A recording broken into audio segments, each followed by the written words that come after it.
दोस्तों अस्सलाम वालेकुम। दोस्तों क्या आपको मालूम है कि यहूदियों का अकीदा क्या है? दूसरे लफ्ज़ों में हम ये कह सकते हैं कि यहूदियों का कलमा क्या है। तो दोस्तों ये सब जानने से पहले मेरी आपसे एक गुजारिश है कि हमारे चैनल को सब्सक्राइब करना ना भूलिएगा। तो चलिए दोस्तों आगे बढ़ते हैं। दोस्तों यहूदियों के अकीदे को शिमा कहते हैं। इसको यहूदियों का अकीदा भी कह सकते हैं और यहूदियों का कलमा भी कह सकते हैं। आम तौर पर इसे यहूदियों का अकीदा ही कहा जाता है और इस अकीदे का नाम है शिमा। दोस्तों जब हम तौरात शरीफ का मुताला करते हैं तो तौरात शरीफ की 5वीं किताब अस्तस्ना की किताब है। दोस्तों इस अस्तस्ना की किताब के 6ठे बाब की 4थी आयत से लेके 9वीं आयत तक जितना भी हिस्सा है इसको शिमा कहा जाता है। दोस्तों इबादत से पहले जब यहूदी हैकल में जाते थे तो उससे पहले ये शिमा ऊंची आवाज़ में जिस तरह के अजान होती है इस तरह पढ़ के सुनाया जाता था। दोस्तों अगर उर्दू में इस शिमा का तर्जमा किया जाए तो इसके अल्फाज यूँ हैं, सुन ए इसराइल, खुदावंद हमारा खुदा एक ही खुदावंद है।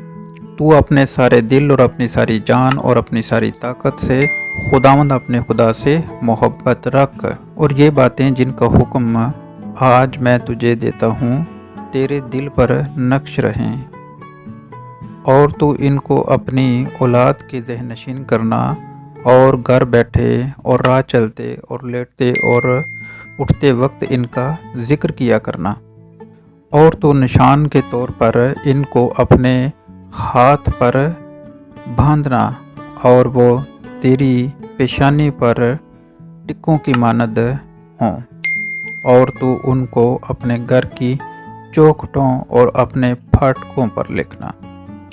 तो दोस्तों ये खुदा की तरफ से उनको हुक्म था कि ए बनी इसराइल तुम ये करना, और इसी को यहूदी लोग अपना अकीदा कहते हैं। दूसरे लफ्ज़ों में इसको यहूदियों का कलमा भी कह सकते हैं। आम तौर पर इसको यहूदियों का अकीदा ही कहा जाता है। दोस्तों शुरू में रबियों की रवायत के मुताबिक शिमा सिर्फ अस्तस्ना 6 बाब और उसकी सिर्फ 4थी आयत को ही कहा जाता था, लेकिन बाद में इसमें 5वीं से लेके 9वीं आयत तक इसमें इजाफा किया गया और इसको मुकम्मल कर लिया गया। दोस्तों इसके अलावा अस्तस्ना 11वां चैप्टर और उसकी 13 से लेके 21 आयत और गिनती 15 बाब और उसकी 37 से लेके 41 आयत शामिल करके यहूदी अकीदे पर मुश्तमिल जामे इकरारनामा बना लिया गया। दोस्तों इस इकरारनामे के 3 हिस्से हैं। दोस्तों पहले हिस्से में खुदा की वहदानियत और यकताई पर जोर दिया गया है और इन बातों को अपने और अपने बच्चों को ज़हन नशीन कराने के लिए चंद तरीके तजवीज़ किए गए हैं। दोस्तों दूसरे हिस्से में इन बातों पर अमल करने की बरकत और इनको नज़रअंदाज करने की सज़ा और लानत का जिक्र है। दोस्तों तीसरे हिस्से में लिबास में झालरें लगाने की ताकीद की गई है ताकि इन हुक्मों को याद रखते हुए इन पर अमल भी किया जाए, और इस बयान का अख्ताम 10 अहकाम की तमहीदी आयत से होता है। दोस्तों इन आयात की क़रात हर सुबह और शाम की इबादत का लाजमी हिस्सा थी। ये अस्तस्ना की किताब 6 बाब और उसकी 7वीं आयत की तामील में किया जाता था, यानी इस आयत के मुताबिक लेटते और उठते वक्त इनका जिक्र करना लाजमी था। दोस्तों पहली सदी ईस्वी में रबियों के दरमियान इस मामले पर बहस का बाज़ार गर्म रहता था कि शरीयत के 600 से ज़ायद अहकाम में सबसे बड़ा और अहम हुक्म कौन सा है। इसी सिलसिले में आलम शरअ ने हज़रत यस्सु मसीह को आज़माने के लिए ये सवाल उठाया कि ए उस्ताद तौरात में कौन सा हुक्म सबसे बड़ा है। तो दोस्तों इसीलिए हज़रत यस्सु मसीह ने जवाब में शिमा का नाकाबिल तरदीद हवाला पेश किया और साथ ही अहबार 19 बाब और उसकी 18वीं आयत भी बयान की कि अपने पड़ोसी से अपनी मानद मोहब्बत रख। दोस्तों ये हवाला भी दिया اور یوں 10 احکام کی دوسری لو کو بھی جواب میں شامل کر دیا جو حقوق الباد پر مشتمل ہے۔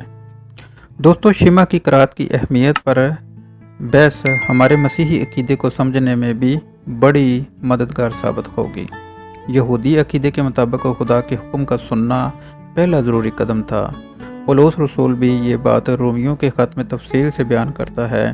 مسیحی نجات کے پیغام کا خلاصہ یوں ہے: اگر تو اپنی زبان سے یسوع کے خداوند ہونے کا اقرار کرے اور اپنے دل سے ایمان لائے کہ خدا نے اسے مردوں میں سے جلایا تو نجات پائے گا، کیونکہ راست بازی کے لیے ایمان لانا دل سے ہوتا ہے اور نجات کے لیے اقرار منہ سے کیا جاتا ہے۔ دوستو، پولس رسول کہتا ہے کہ جس کا ذکر انہوں نے سنا نہیں اس پر ایمان کیوں لائیں، اور بغیر منادی کرنے والے کے کیوں کر سنیں۔ یوں سننے کا عمل ہماری منادی میں ایک خاص مقام رکھتا ہے۔ دوستو، اسی لیے عبرانی میں شمع کے بنیادی معنی سننا کے ہیں۔ دوستو، سننے کے بعد کا اگلا مرحلہ پیغام کی نوعیت کو سمجھ کر قبول کرنا ہوتا ہے۔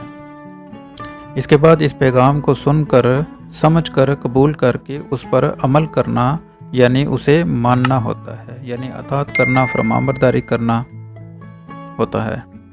دوستو، انجیل شریف میں یعنی نئے عہد نامے میں بھی اس لفظ کو انہی معنوں میں استعمال کیا گیا ہے۔ یہاں اس کے 2 معنی نکلتے ہیں: سننا اور عمل کرنا، خدا کا ہماری دعا سننا اور جواب دینا۔ دوستو، یوں لفظ شمع گہرے معنوں کا حامل بن گیا۔ جب اس کی قرأت کی جاتی تھی تو صرف سننے کے لیے ہی نہیں کہا جاتا تھا، بلکہ اس پر عمل کرنے کے لیے بھی برابر زور دیا جاتا تھا۔ تو دوستو، اگر آپ کو ہماری ویڈیو اچھی لگی تو ہماری اس ویڈیو کو لائک کیجئے، شیئر کیجئے اور ہمارے چینل کو سبسکرائب کرنا نہ بھولیے گا۔ شکریہ۔